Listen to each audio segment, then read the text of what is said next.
It's CardKast with Mike and Lenz, the show about everything sports cards, autographs, and memorabilia. I'm Len plus Z, and this is the Fresh Catch Video Edition. Hey, it's been a while. So, it's been, about a week since I posted my last video. Had my birthday the other day, so that was awesome. Just turned 43. And, so kind of extended for a couple days, and then I just got super busy with a bunch of different things. One of them including, picking up a deal about 2 weeks ago that had this in it. So what we have in front of us is a complete 1974 top set. It's really nice. I mean, really, really nice. So basically. I'm led to believe that even though this was a childhood collection, that one sec, just having a little mic thing here. So, they had, all different years that they collected, and everything was pretty much broken down by team. I kind of had to really assess, what was there. And I was like, oh, this looks like there's like a near set of 74 tops. Okay, cool. It's really nice. All right. But it was broken down by team, so I really didn't know for sure. I'm not going to, take the time out, to figure that out right there. But I could see that the stars were there. I really sensed that there wasn't a lot of duplication. And it was weird because there might have been like an extra 200, 250 doubles, something like that. And lo and behold, there was a full set, which leads me to believe that this was a factory set.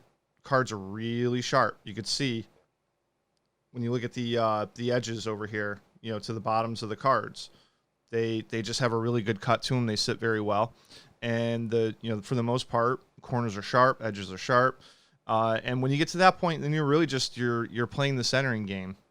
Which cards are centered, and which cards aren't. And this had a lot of centered cards in it. I'm not going to go through the whole set. It's pretty crazy for me to do that.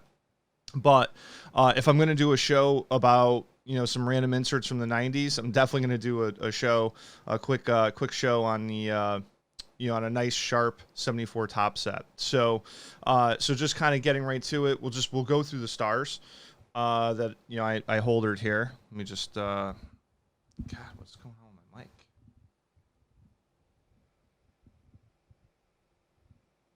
Okay. All right. So Dave Winfield, iconic card, rookie. I mean, centered very nice. Sharp edges, sharp corners. Has a tiny little fisheye there, but gorgeous, gorgeous card.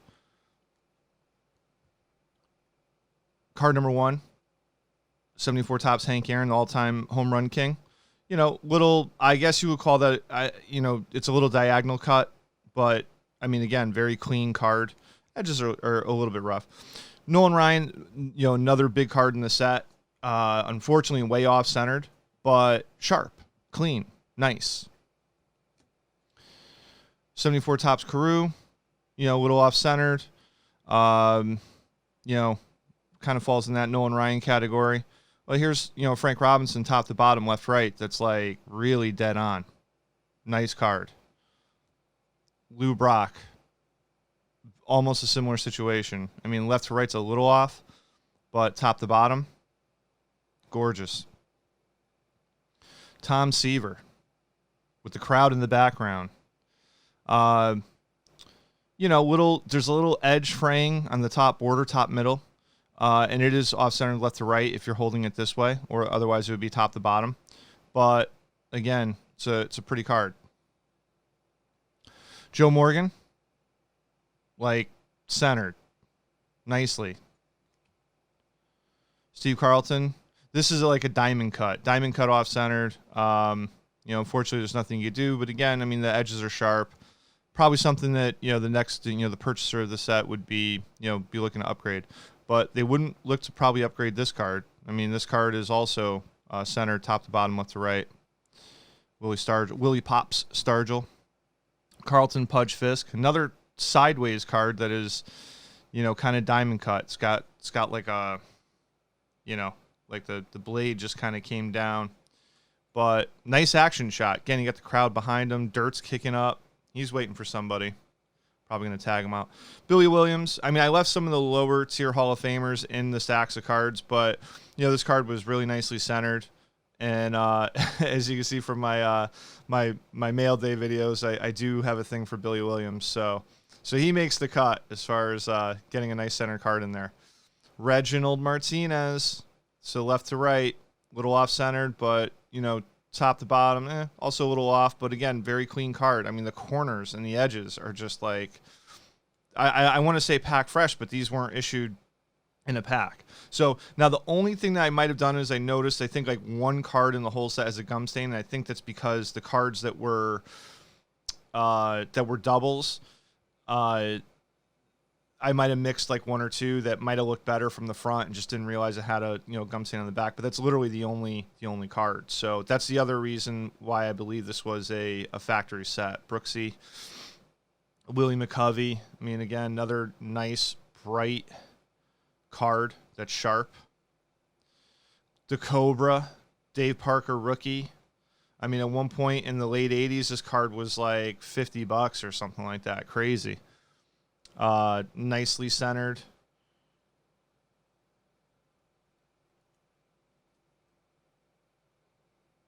Yaz. Again, another card that is top, bottom, left, right. Like there's a lot of, there's a lot of centered cards in this set, or what would be considered like nine quality centered cards. Mike Schmidt, second year. Love the batting pose of the second year cards. I love the multiple players on a rookie card, the 3 guys or the 4 guys, the thumbnail picks. But I also really enjoy the second year card where they have it's to themselves and just in a nice batting pose or something like that. Pete Rose laying down a bunt. Again, another really sharp card. Centering top to bottom's a little off. Left to right is like slightly off, but like right there, again, nice card that presents very, very well. Backs are like so clean. The captain, Thurman Munson. Oh, geez. Now this is kind of funny. I'm gonna take this. I do get phone calls through here. Mike. Hey, Mike, can you hear me? Yes, I can. Hey, Mike, you're right in the middle of me shooting a video. Oh, crap. No, it's fine. It's fine. I'll keep you on. What's up? So, yeah, Mike, we haven't done a podcast in a while, so he just calls up inadvertently. I mean, we do speak virtually almost every day, whether it's for 5 minutes or a half an hour or so, and he just happens to call. So what's going on, man? Not much. I apologize. No, what are you opening? Well, I'm not opening. I'm actually doing a fresh catch, and it's a gorgeous razor sharp 1974 Topps complete set, which I was explaining to the viewers before that it's I believe it was a factory set that was set aside based on how many cards were in there, how sharp the cards were, and the fact that there's virtually like no gum stains on any of the backs of the singles. There was one that kind of snuck in that I think was a double from a pack that was opened. But other than that, I mean, it's a really, really clean set. Was 1974 the first year they did factory sets? Yes, it was the first year. I don't even think I brought that up. But yeah, so it is the first year. And I think in our podcast episode 2, when we spoke to Jimmy Ryan, he was a kid at that time, and kind of knew all about that. So I actually had an opportunity to buy a 74 Topps factory set. Like, it was like the first time I went out to Santa Barbara, out in California, and my wife and I were visiting friends, and there was a card store out there, and it was like a cool, like kind of old school hippie-ish guy that's just like, yeah, man, and he had a 74 Topps factory set on his back shelf, and I think he only wanted like $400 for it at the time. And I was just like, I was kind of like a little, I don't know, should I get it? Should I not get it? And then I passed on it. And then I ended up calling him back like a couple months later just to see if he had it. He's like, nah, it's gone. I was like, darn it. So, well, I got to imagine that a lot of the cards must look so beautiful. They're worth grading. Yes, yeah, some are here. I do have a buyer for the set. He's a good friend of mine. I told him he's been hounding me for early 70s, like nice stuff, and sometimes they kind of, you know, unfortunately, like he'll watch my eBay store or something like that, and he'll see stuff get up there, and I just forget. I get so caught up in the moment of just getting stuff in and getting it out that, you know, I forget. So I wanted to make it a point to actually get him involved on this one, and it, you know, based off of this video, I mean, he's probably going to have taken it. And as I'm doing this, I'm just pulling out like a dead centered Harmon Killebrew 74 tops, and almost a dead centered Steve Garvey in his prime. So. Well, if he likes really nice stuff from the mid 70s, he could have me. Yeah, absolutely. Well, you're centered. You're a centered human being. So you like centered cards. You're not rough around the edges. You know, you're pretty sharp. So I would think so. as I get through my Ken Griffey Ken Griffey Senior rookie, and also Bill Madlock, 4-time batting champ rookie card. And those are the 4 cards, right? Yeah, the four rookie. And I was just explaining too how I like the second year, like the Mike Schmidt and the actually the love that card. Yeah, it's like I really enjoy the multiple players on a rookie card. As much as I like those, I do like their second year cards where they're featured by themselves. So, and then here I'm trying to go back now. The 4-player cards in 74.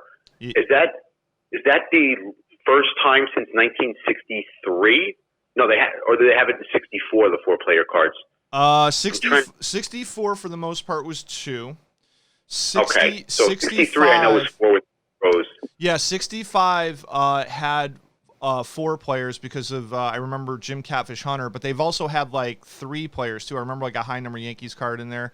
And then, you know, when you get to like 66, 67, 68, there are 2 cards. I never really looked at it that way. 69, same thing. 70, same thing. And then I think 71, they go back to the 3, 71, 72, and 73. And then 74, they went back to the 4. Yeah, and they kept the 4 for a while, 75, 76, 77. They did, and then they dropped it back down to 3 in 1979, which is kind of interesting. So yeah, see, there we go. Tidbits. I didn't even realize it until we started talking about it, but yeah. Yeah, absolutely. So anyways, that concludes our video for today. Folks, I apologize for not getting them out sooner. Like I said, I had a super busy week, but we're going to churn them out. Mike and I are going to get together for a podcast, maybe by the end of this week, or at the very worst, early next week. We definitely have a lot to talk about. It's been about a month since we did our last one, or just over that. So we will be doing that. And, thank you to everybody. A sincere thank you to all the listeners out there. If you like the show, please like, share, and comment below, subscribe, and hit that notification bell so you will be notified when all of our new shows are uploaded. Click on the links below to join Mike and Len's Facebook page loaded with sports memorabilia content. Visit Mike's opening day break room to see tons of new products opened up daily that you can participate in.